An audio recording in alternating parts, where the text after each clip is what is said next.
Geoff and I have made it to Auckland, New Zealand's largest city. But this episode is not about Auckland. Instead, we are taking New Zealand's longest train, which takes us from Auckland all the way down to Wellington.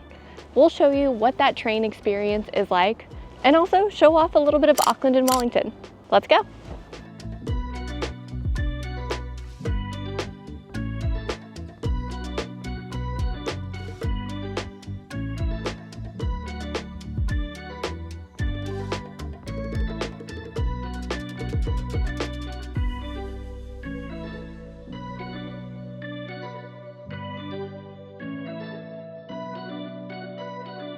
Whole top floor of the bus, all for us.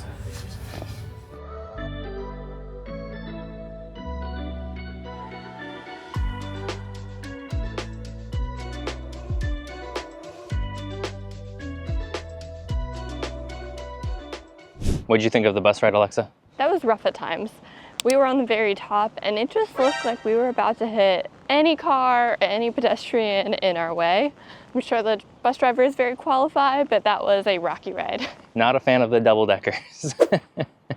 Alexa and I have made it to our first and kind of only stop here in Auckland, because we don't have that much time here. But just like with Taipei, when we climbed Elephant Mountain, here in Mount Eden, we are presented with a whole bunch of steps. And hopefully some good views. We'll see when you see.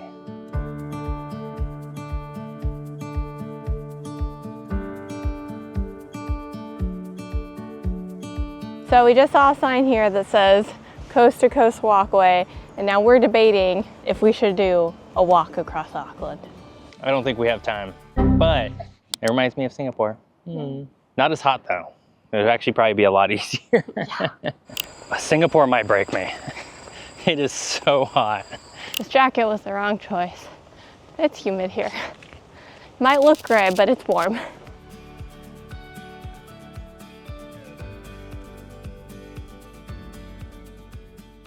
Some first impressions of Auckland. It reminds me so much of Seattle. The downtown Auckland area has the Sky Tower, which looks a lot like Seattle's Space Needle. The buildings look very similar. I don't know, just gives that vibe. But then as we're walking up Mount Eden right now, it actually reminds me a lot more of Portland. There is a neighborhood in Portland called Mount Tabor. There's a similar mountain with great views of the city, and it is also a dormant volcano. It's kind of making me feel a little homesick since we're still only a few weeks out from being home. We've been traveling for about 3.5 months.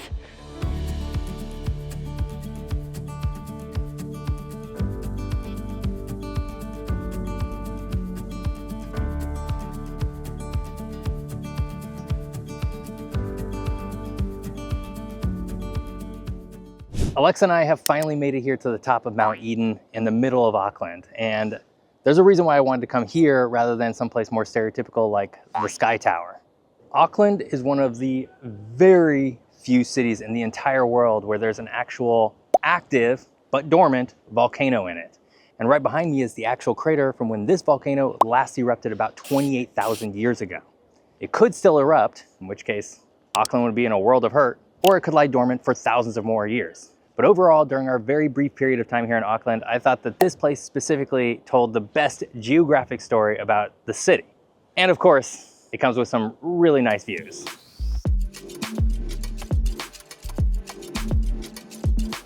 See, we could have gone to the top of the Sky Tower to get a really awesome view of New Zealand, but then we wouldn't see the Sky Tower. Here we can see the Sky Tower.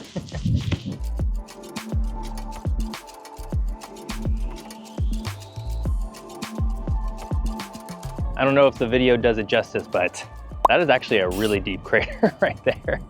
I used to love, when I was a kid, you know, sort of rolling down hills. This one looks like it would be a lot of fun.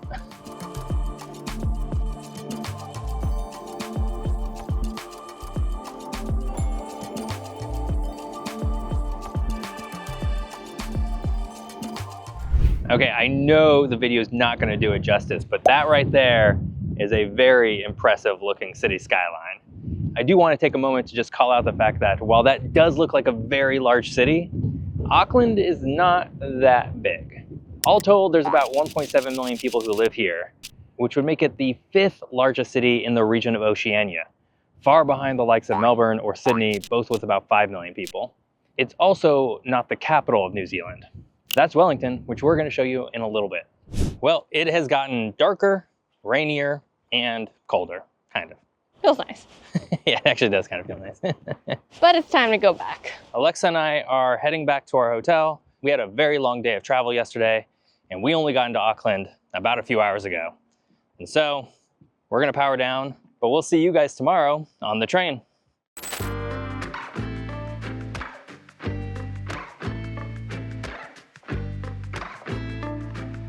Good morning. Alexa and I have made it to our train station here in Auckland. We had a wonderful time in New Zealand's biggest city, but we are now ready to board the train all the way to Wellington. It's about 12 hours to get from Auckland all the way to the very far south of the North Island, but hopefully it's a lot of fun. And we opted for the Scenic Plus, which means we get a little bit of extra food, a little bit of extra goodies, maybe some extra storytelling. We'll see.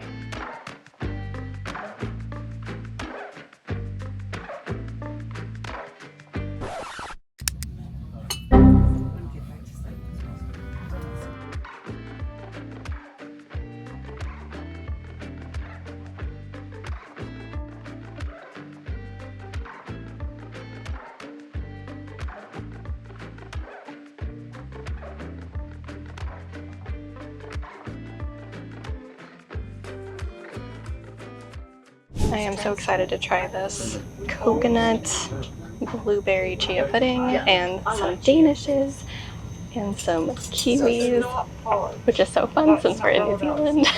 Before we get too far into our train journey, let's talk about the train itself. Geoff and I splurged for the first class experience on our way to Wellington, mostly because it came with quite a few perks. Barely an hour went by without some sort of meal or drink service being offered. And the food was amazing. It featured unique New Zealand cuisine and came with a paired selection of New Zealand wine and beer.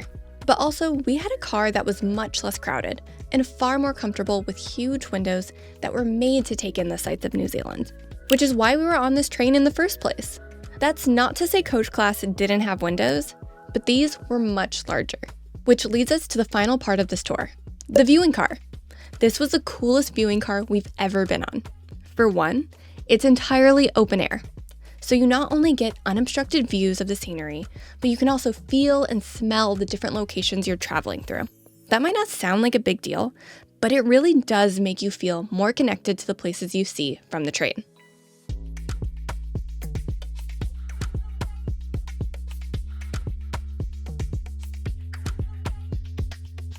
As usual, because we're here on a train, it's always nice to show the lavatory facilities. It's actually quite a big bathroom here on the train. You have a nice little sink here, you have a toilet, and then some changing stuff for a child. No shower though, but it's only a 12-hour train, so you don't really need a shower. Also, the getting in and out door, pretty fancy. Auto open, auto close.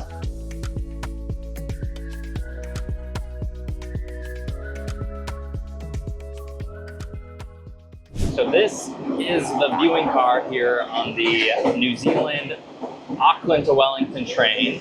What's really interesting about this one, in comparison to something like Amtrak's, is that it is totally open air. If you can't tell by my hair. But it's actually kind of nice if you need some fresh air. I'm enjoying it. I really wish I would have brought my jacket. Doing it for the camera, that's all.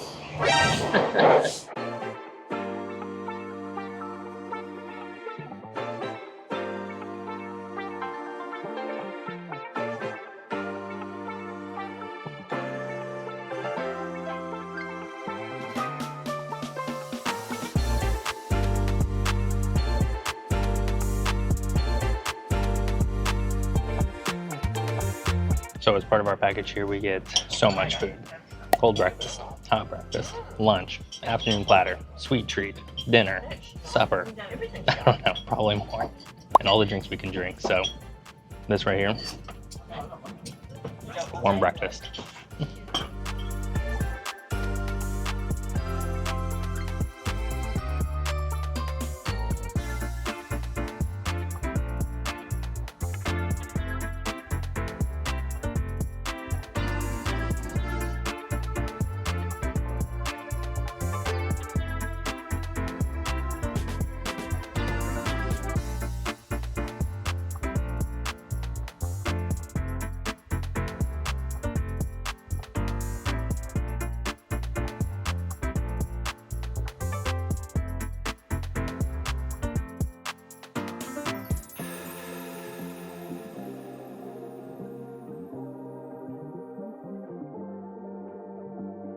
We've got a quinoa salad, some lamb and tzatziki, and some sabi beef. That's good. Oh, that is good.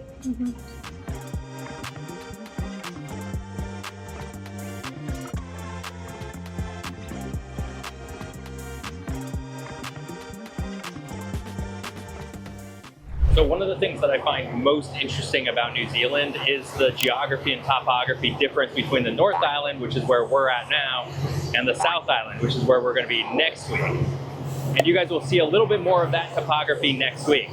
But the North Island actually has quite a bit of topography to call its own, including 3 really large volcanoes right in the middle of the island. The big one here in New Zealand is called Tongariro, and it last erupted only in 2012. Which just tells you that this is still a very volcanically and seismically active region of the world. Overall, I think the North Island gets kind of a bad reputation for not being as interesting, but I think it's still very, very cool. Of course, riding a 12-hour train helps see a little bit more of that.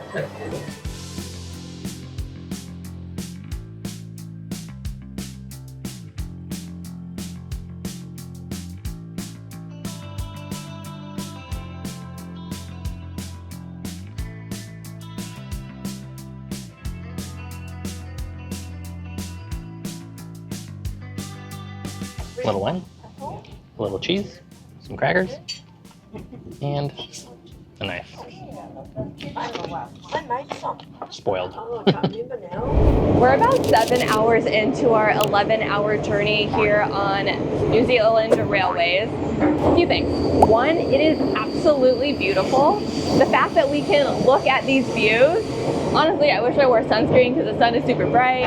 I have to say my favorite thing about this rail journey so far is just the people. People want to chat. It's very social, either on the carriage or at our table. People are just chatting and laughing. It's really, really fun. It's going to be a long YouTube clip today.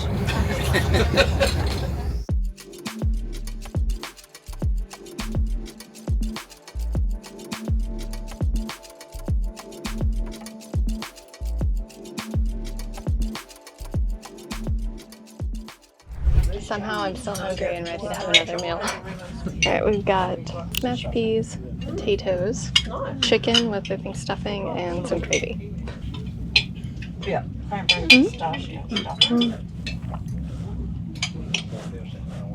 Tastes like Thanksgiving.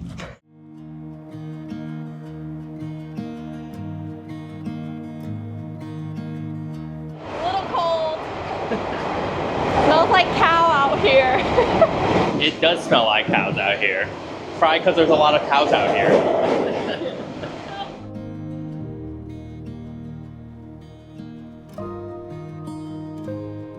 As Alexa and I get closer and closer to Wellington, and we're not very far out at this point, I thought it was worth talking a little bit about the train system here in New Zealand. We're on the longest train we could possibly take, which goes from Auckland down to Wellington.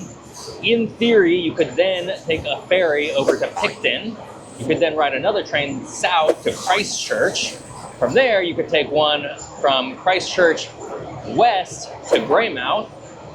And finally, you could take a last train from Greymouth all the way down to Queenstown.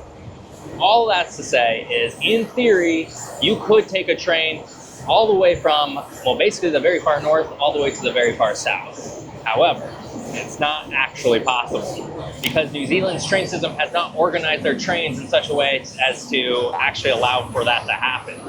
So you would have to take a number of days off here and there to actually, well, ride the train all the way from the very north to the very south. I guess all I'll say is that it's an inefficient system at best, but really it's a system that's made for relatively short trips for tourists rather than anything that's actually transportation related. Still very nice though. I have really enjoyed the train.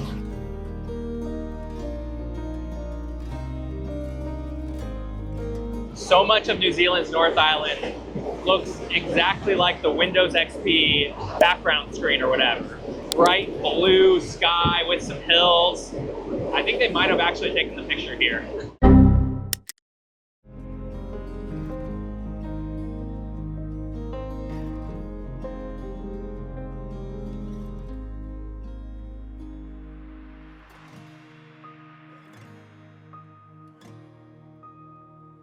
We tried. It looked like a very lovely sunset just behind a bunch of rustic buildings. Maybe next time.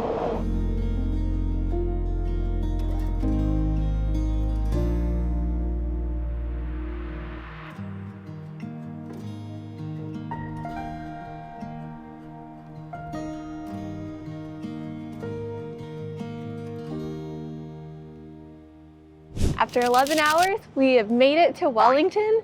As you can tell, it's dark out. So we're gonna make it to our Airbnb and call it a night. We have more to show you here in Wellington, but first we need some sleep. Good night.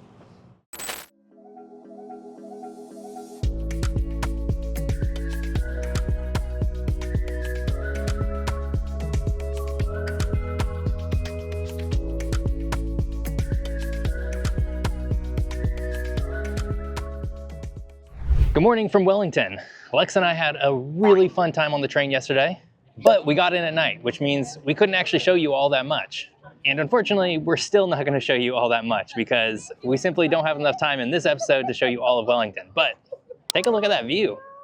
Wellington Bay, beautiful area. But instead of showing you the actual city, we do have one special thing we do want to show you, a place called Zealandia, which is an area just around Wellington where they're trying to restore the area to what it was like before humans came to New Zealand. Should be really interesting, and as a plus, we get to take a cable car there. Oh, that is a steep drop. We're about to go down. Whoa.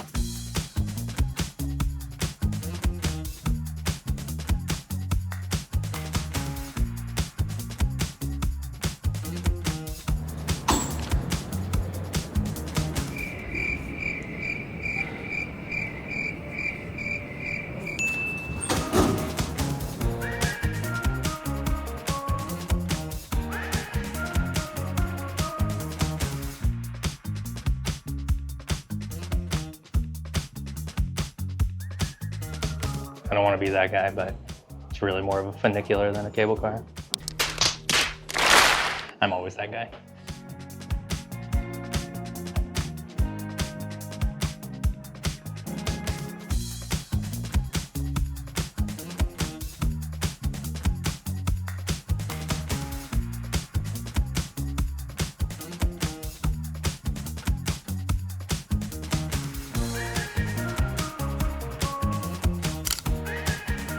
Okay, so it's kind of hokey, but if you get a chance, definitely ride the cable car here in Wellington because that view is unbelievable.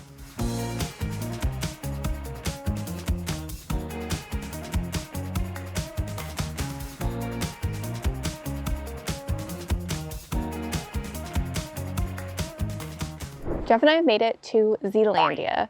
First impressions, it is absolutely beautiful. I'm so excited to go and explore. But we wanted to talk a little bit about what even is this place and why is it such an interesting place here in New Zealand and Wellington. So first, this area is huge. It is over 500 acres large and just a natural area for wildlife to live.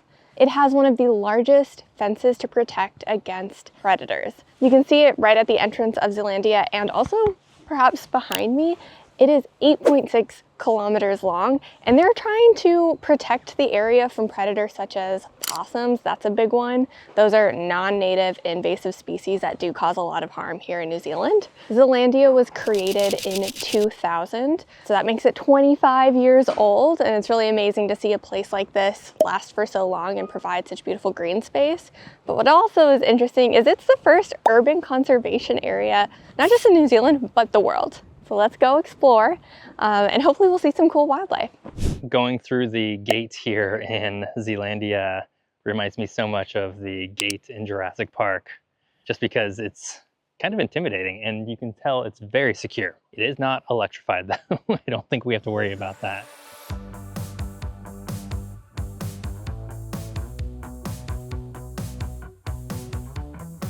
Apparently, this used to be the primary drinking water for the city of Wellington, but this dam that you see behind me was declared not fit to survive a really large earthquake. And if you know anything about New Zealand, you'll know that it's quite seismically active. So they underwent an effort to find an additional source of drinking water, and now this one is just for the wildlife. I still don't know what's gonna happen to this dam if an earthquake hits, but at least their water supply won't be ruined.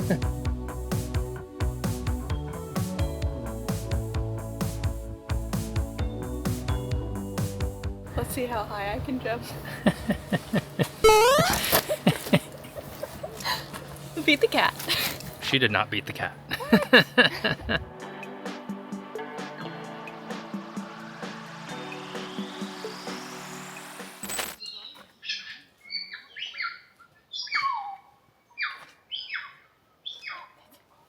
Not real birds.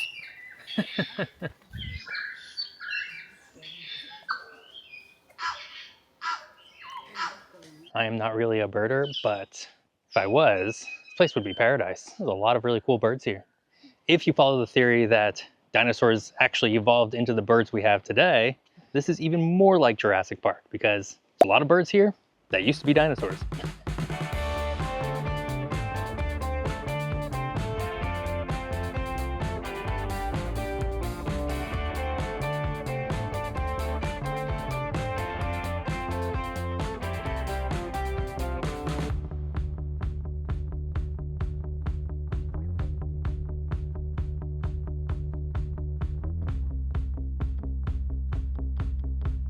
So right here is a very, very large fern. It's basically like a tree. It's not. It kind of looks like a palm tree. It's very cool, very beautiful.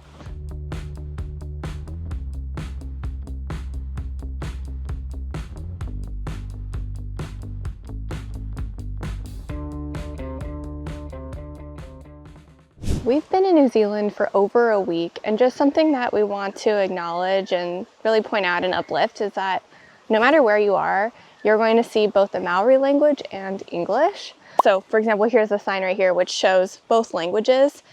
Even when you're on like the bus, train, or airplane, they say everything in Maori first and then in English. There's always an acknowledgement of the people who were on this land first. So I think it's just something that's really interesting and special that they do here in New Zealand. I think it would almost be synonymous with Hawaii, except for the fact that the Hawaiian language isn't everywhere like the Maori language is here. So they have this tower here, and I guess you can open it and there might be some like creepy crawly or like a slug or spider. So let's see if we're lucky and if there's anything in there. Oh, you open it this way. Duh. I'm gonna say no. We can check out the one over there, but it kind of looks a little sad in there.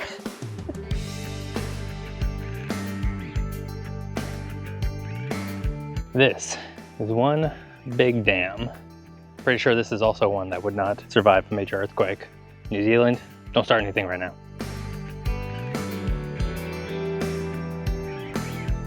That all right there is part of Zealandia. It's a really big area. It's very pretty.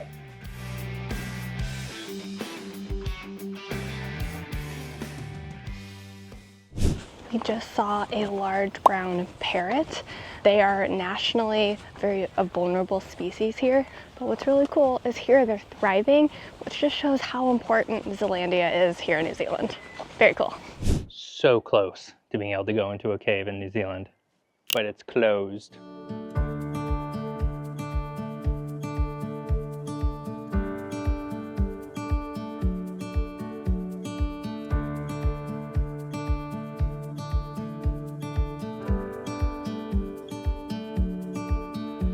Well, we have made it all the way up to the upper dam here in Zealandia, and we figured this was probably as beautiful a place as any to conclude the episode.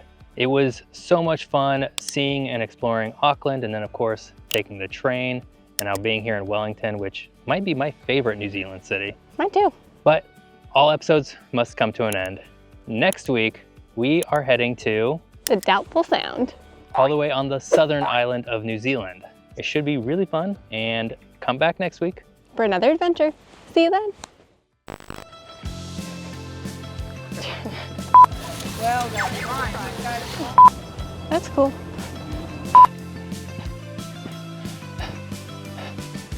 Gotta blast them buns, you know?